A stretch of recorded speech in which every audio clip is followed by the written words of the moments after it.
صحيتي من النوم وعلى بالك صورة فراشة حلوة تطير بخفة. حسيتي كأنها همسة لروحك أو بشارة جاية لك. كثير يشوفون الفراشات بأحلامهم ويحتارون، هل هي بس حلم عابر ولا فعلا لها معنى عميق يخص حياتك وتغيير كبير جاي بالطريق؟ تعالي نكتشف السر سوا. أهلا وسهلا فيك يا غالية في بيتك الثاني. رسائل المنام.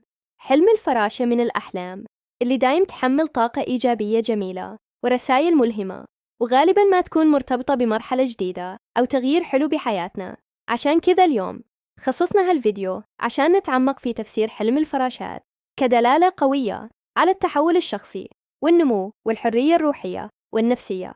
بنشوف سوا إيش ممكن تكون رسالة هالحلم الجميل لك. إذا كنتي مهتمة تفهمين رسائل أحلامك وتحسين بحياتك، لا تنسي تشتركين في رسائل المنام وتفعلين الجرس عشان يوصلك كل شيء جديد أول بأول. الفراشة سبحان الله مخلوق رقيق وساحر وملهم. في عالم الأحلام ظهورها له دلالات كثيرة، وغالباً ما تكون طيبة ومبشرة. نادراً ما تكون الفراشة رمز لشيء سلبي إلا في سياقات معينة جداً. خلونا نشوف مع بعض أبرز المعاني اللي ممكن تحملها لك رؤية الفراشة في المنام. أقوى وأشهر دلالة للفراشة هي التحول والتغيير للأفضل. زي ما اليرقة تتحول وتمر بمراحل صعبة لحد ما تصير فراشة جميلة وحرة تطير. حلمك بالفراشة ممكن يكون إشارة قوية إنك قاعدة تمرين بمرحلة تحول في حياتك، أو إنك على وشك تبدأين مرحلة جديدة تماماً. تغيير داخلي، يمكن تكوني تغيرتي نفسياً، نضجتي أكثر، تغلبتي على مخاوف قديمة، أو قاعدة تكتشفين جوانب جديدة وقوية في شخصيتك. بداية جديدة ممكن تكون بداية علاقة، زواج، خطوبة، وظيفة جديدة، مشروع جديد، أو حتى انتقال لمكان جديد، أو تغيير في ستايل حياتك للأحسن. بعد صعوبة، لو كنت تمرين بفترة صعبة، فالفراشة هنا بشارة بالفرج القريب. وإن الصعب عدا وبدت مرحلة الراحة والخفة، الفراشة هنا تقول لك استعدي للتغيير الجميل اللي جاي وتقبليه بصدر رحب. الفراشة بطبيعتها رمز للحرية والانطلاق لمن تحلمين فيها وهي تطير بحرية. هذه ممكن تكون رسالة لروحك تقول لك تحرري من القيود. يمكن الحلم يشجعك تتخلصين من أفكار سلبية أو علاقات سامة أو قيود داخلية أنت حاطتها لنفسك وتمنعك تعيشين حياتك براحة وسعادة.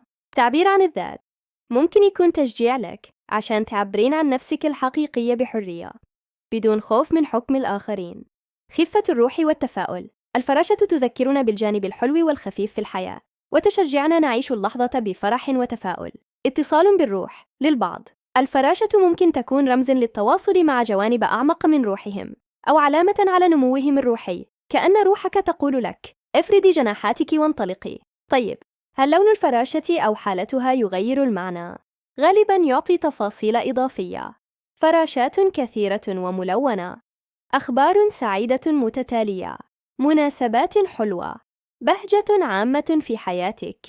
الفراشة البيضاء غالباً ترمز للصفاء الروحي، السلام الداخلي، البدايات الجديدة المباركة، وأحياناً الزواج للعزباء. الفراشة الزرقاء ممكن تدل على الهدوء، الإلهام، تحقيق أمنية. الفراشة الصفراء غالباً فرحة وسعادة، لكن أحياناً لو كان شعورك سلبياً ممكن تدل على غيرة بسيطة. الفراشة وهي تطير وتحوم حولك أو توقف عليك.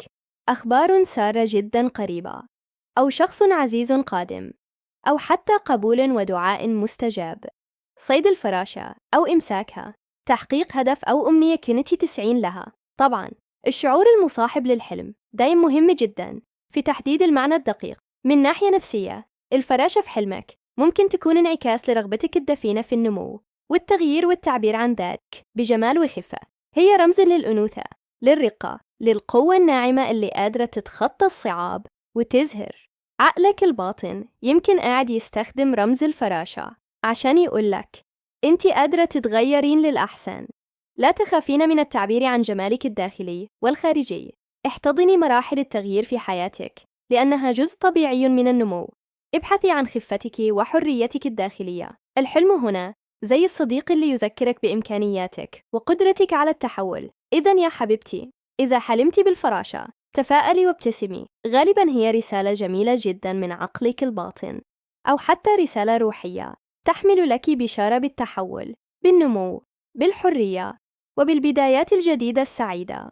احتضني هذه الطاقة الإيجابية وخليها دافع لك عشان تتطورين وتعيشين حياتك بخفة وجمال. قولي لي تحت في التعليقات، هل سبق وحلمتي بالفراشات؟